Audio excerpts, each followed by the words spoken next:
You take it away. Game resumed.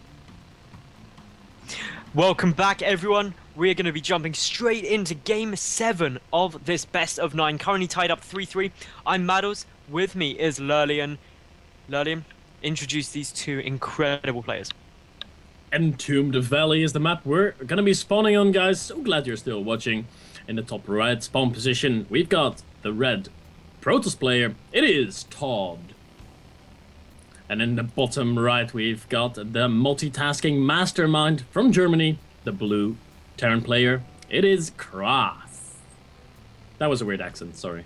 That was KraSS. That was... What accent were you going for, Lurlian? I'm not sure. I wanted to go for something weird, and it worked. It was weird, but yeah. So at least you were successful. It's like when you're down in Bronze League or something, and you've set yourself the target of not getting supply blocked. You may get annihilated, but at least you succeeded with your goal. Yeah, that's a good goal to have, to never get supply blocked. I mean, even the best professionals out there get supply blocked at horrible times sometimes. So if you can train yourself in Bronze League to never get supply blocked, that's one thing you're better at than pro gamers. Indeed. Now, of course, we are in the close vertical position, so no cross-spawning force on this map. You can't spawn close by ground, though, so that's the good thing. Now, of course, we are doing all of this for the ESET UK Masters Showdown. Grand Finals coming up, 22nd to 25th of March, so make sure you check that out. And KraSS is actually one of our finalists for that. Yeah, that's really exciting. He's already qualified, so we're gonna see him there, and I'm looking forward to that tournament so much, man. Heart of the Swarm, all these great players, so many cool qualifiers. I mean, Liquid Red has qualified, like my fellow Dutchman is gonna be there. Oh man, it's gonna be good. I'm really looking forward to that tournament, as KraSS is gonna be going for another command center first. So, what's your feelings on Entombed Valley? I personally think that it does favour a Protoss player a little bit, but it's not huge in my opinion. It just means that you can take your third relatively quickly as a Protoss and very safely. Yeah, because it's really difficult on this map to be harassed by Terran players, because there's just not a lot of room to fly. Especially in these spawn positions as well. The medevacs would have to go so out of their way to come and drop into the third. Yeah, it is. And sorry, I was distracted there for a second as Pewee, one of the I-47 casters, was chatting it up with me. Anyway, we see the barracks is now on the way. Very standard play here out of the blue Terran player. And ToD, man, he is going to be going for a very late expansion. He's going Stalker. He's starting Cybernetic Warp Gate research, and his expansion is going to be late. Yeah, his expansion is going to be a bit later than we would expect. It should be coming down shortly. He does have the 300 minerals now, so we'll be getting it down, but a lot later than that of KraSS's. But the good side for ToD is, though, the KraSS hasn't actually floated his command center down yet. He's getting the orbital command first, just staying a bit further back. The Zealot going to come up, and due to the wall-off not being completed by that second supply depot, we'll spot the command center and knows, okay, I'm pretty safe. Oh, what a timing there out of ToD. He saw the command center, he saw the second barracks, he knew exactly what was happening, and he didn't chase after that one Marine. He just retreated immediately because he knew two Marines were about to pop and he would have lost the Zealot if he tried. But now he's going to come back in with his Stalker. That Stalker can do a lot, but he's not going to do it. No, he's going to stay back. He will stay back. Meanwhile, though, the SCV has managed to make it in to ToD's base, getting a look around, saying, okay, second gas coming down. You've got a Nexus, that's fine. The Mothership Core also now on its way over. So with the Zealot, Stalker, and Core, you can actually apply a little bit of pressure, but the Marines coming preemptively there to come and take it out. So luckily, ToD was paying attention and moves it back and prevents it dying. But those Marines are now slightly cornered. Uh-oh, they are vulnerable. They are going to get these. Oh, what a beautiful time warp there. And the Demolition Core is going to be doing a lot of damage. The Stalker is working away at the Marines. There are still 2 Marines left, and of course the Marines are coming out 4 at a time out of KraSS, so he should be able to clean this up. But KraSS is losing a lot here. He was hoping to do an attack with Marines early on with these very early 4 barracks, but he's not going to be able to right now. This is well played by ToD. I would say it's well worth it losing the Zealot and the Stalker. It definitely was worth it there. And of course, that Mothership Core didn't get 1, but got 2 kill steals off of that Stalker. That bad team player Mothership Core. All that EXP that the Stalker is going to be missing. Oh god, it's going to be horrible. Well, yeah, he's dead anyway, so kill counts don't really matter. Anyway, the SCV is going to be getting back home for KraSS, and is he actually going to go through with this Marine attack? I mean, it's going to be super delayed. Do you think this is going to work? It may do, purely based on the fact that there's really not anything out for ToD at the moment. He's got one Stalker. Oh my lord. You're right, Metals. And he doesn't have Photon Overcharge either. Nope, he doesn't have used enough Time Warp. energy. He doesn't have anywhere near enough energy for that. And even though he's got that robotics facility, it only made an Observer, the second and third gateway are now up and running. The 2 warpins have just gone down. And as we see now, ToD having to pull those probes back and just hold his main. Uh-oh, the first worker has already gone down. Don't go up the ramp, that's not gonna work out. He does get a sentry. That's fair. Might be able to do some damage to the shields of the Nexus, but of course it's gonna take this few Marines without stim such a long time to kill this Nexus off. And I think our turn player will realize that and just retreat and keep his Marines alive. That's what all he's doing is just trying to buy himself some time, and we see that the sentry does get the force field down, but only 2 Marines getting locked outside, so the second sentry will now fall, and oh my goodness, it did actually just survive with 9 health. That is one very lucky sentry. Yeah, and that achieved absolutely nothing for KraSS. He just lost 8 to 9 Marines for nothing. I mean, just a little bit of energy used and a bit of health damage done, but he killed nothing. But there's another big group of Marines, and the Marines are ballsy. They are pushing right up, and this time they do manage to kill a Stalker, and they do manage to kill a Zealot. So finally some damage done by KraSS. That's great, but the problem for KraSS though is that he's only got Stim a quarter done at the 9-minute mark.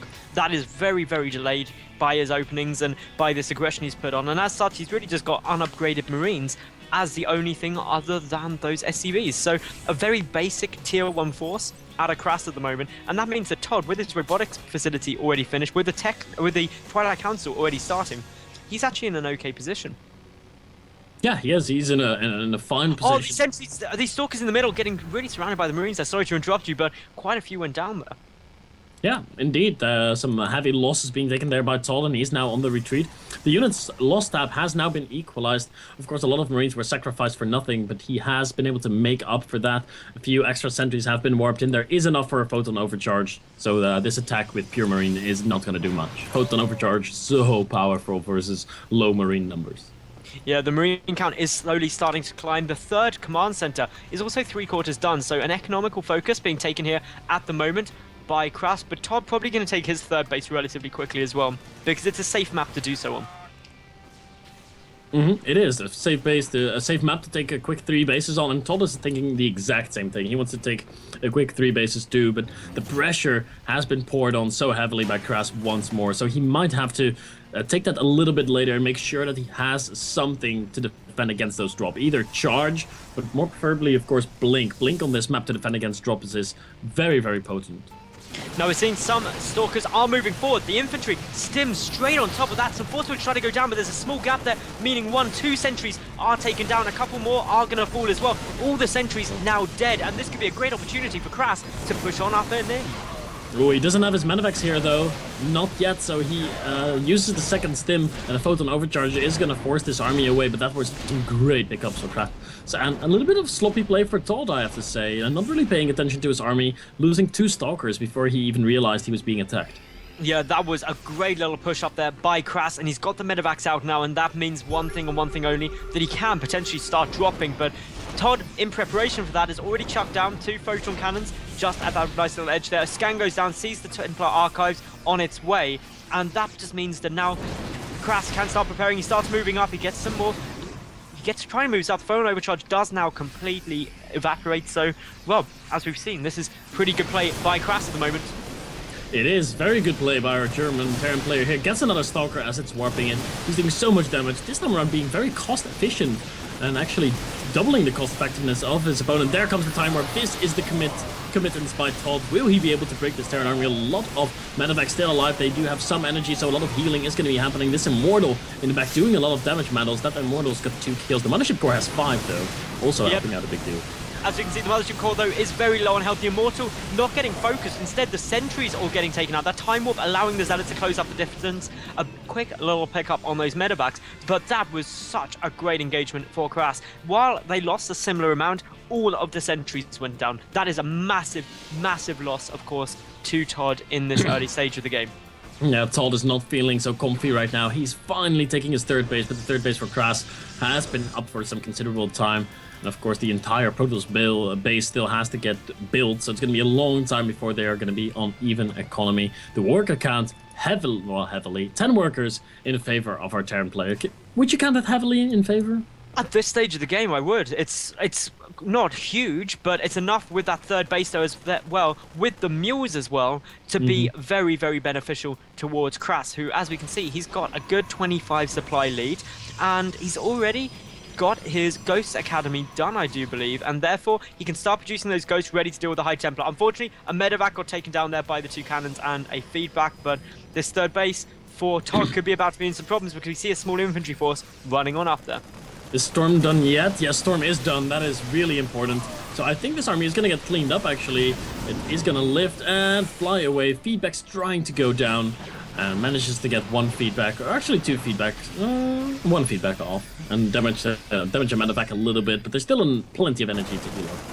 So the drop, or rather a push coming into the natural base, picking off a couple more probes, delaying some mining time. We see a Stalker up on the high ground getting taken out pretty quickly. There's the pickup though, boost away, and this boost ability being really, really used so well by KraSS this entire series. He's also pushing into the third. The Nexus taking a lot of damage, and it is almost certain now to fall. The Nexus is going to get taken out here. And will he be able to escape once more with the boost ability? It looks like he will be boost. No boost, but that's okay. He's going to get away regardless. And a little minor thing, which I don't know if the people at home noticed, but the Mothership Core did try to photon overcharge the Nexus, and then it immediately died afterwards, which meant that, of course, that's a lot of energy that did not get put to good use for ToD. And of course, these units are still streaming across the map. We've still got the 5 medevacs there, boosting back in straight towards the main base. KraSS is just dominating in this game so far. Yeah, he is. He's looking so strong. There's 2 forges here, very vulnerable. I would love to see him go for that. Stim in, get the forges, and that's exactly what he goes for. He goes for the spinning forge, obviously, and this +1 attack is gonna get cancelled. And oh my lord, this is gonna be another one of those games where ToD just cannot handle the drop pressure. Yeah, so much drop play coming on, so many medevacs with this drop as well. The Zealots alone are not going to be able to stop it. And now we're just seeing the situation where actually we've desperately got ToD trying to pull his units back, but he's lost so much there already. A good number of workers killed, and the second forge goes down as well. That's the end to the upgrades, and while the medevacs are trapped, what KraSS has achieved with this is he's forced his opponent right to the very, very back of his main base. And behind this, KraSS has taken up his 4th base. He's got his Ghost Academy out. He's getting his Ghost numbers up. He's got the 3-2 upgrades coming out compared to the 0-2 upgrades for ToD. Okay, let's try and be positive here for ToD. He does have Storm, which of course doesn't really care about upgrades at all. So if he hits all his Storms perfectly, he could still take the army out. But in reality, the upgrades are just so incredibly in favor of KraSS. They are indeed, and as we see now, in come another big chunk of infantry force. The +2 infantry armor is upgraded now, so there's a +2 weapons advantage. The +3 weapons nearly done as well for KraSS. He's getting more ghosts out, he's adding more tech labs onto the barracks. And he's dropping again. Yeah, and he's dropping again, which it doesn't even come as a surprise anymore. No, you could hear my voice. It wasn't surprised. It was more of a, he's dropping again. Yeah, I saw that coming. Storms are trying to go down though to clean this out, but ToD is just taking so much damage right now that even with these storms, I don't actually mind these storms hitting quite heavily because, oh, lovely little feedback on the medevac there, but guess what? A drop coming into the 3rd base, a triple drop at that. Wow, yep, another triple drop into the main base. He's going to focus the Mothership Core. He gets it down. What is he going to focus now? It looks like it's going to be some workers to be killed here. ToD is still holding on, still sitting on his 3 bases, but he keeps on losing so much of his economy. And bam! That's some good... Ow! That were some good feedbacks there. Those feedbacks are absolutely spectacular, but KraSS, he's got his 4th base up.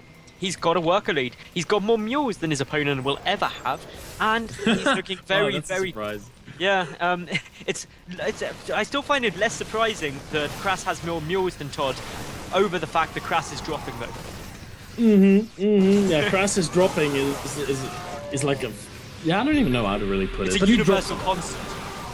Yeah, it's one of the basics of StarCraft 2 is KraSS is dropping because that's what he does, man. He's like the base.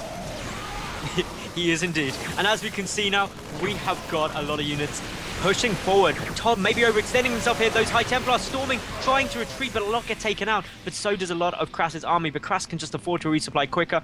And indeed, if anyone has a question about KraSS, he most certainly does lift into medevacs. He's lived more into medevacs than I have lived in my entire life in this single game, because I've never lifted. Bad joke. Okay, so the factory is gonna get taken out at the third base of ToD, and KraSS, I think he's pushing in to finish the game right now. Look at that, he's got a 60 to 70 supply lead, way up on the upgrades. 3-2 upgrades versus 2-0-0. I foresee that. I foresee death as well, but KraSS, he is getting some amazing EMPs off. He EMPs everything. The Archons don't get a single shot fired before they die, and now pushing up and in an 80 supply lead for the Terran player, who just decides to load some units up into a medevac, probably in a misclick, just because he can. Some good storms though coming down from ToD, who's holding on nicely, but I just don't think it's going to be enough. There's so much of an infantry force here, and as we can see, just the damage is catastrophic to the player, and yeah, ToD clearly not too happy at the moment. Yeah, he's not too happy, really getting destroyed by the medevac play, and he is letting us know, and he's letting Blizzard know what he thinks of that as well. Leaves the game, and wow, KraSS gonna be taking game number 7. So we're going to go to a quick ad break. We'll be back very shortly with the 8th, potentially final game of this series now. I'm Maddles, with me is Lurlian. Stay tuned.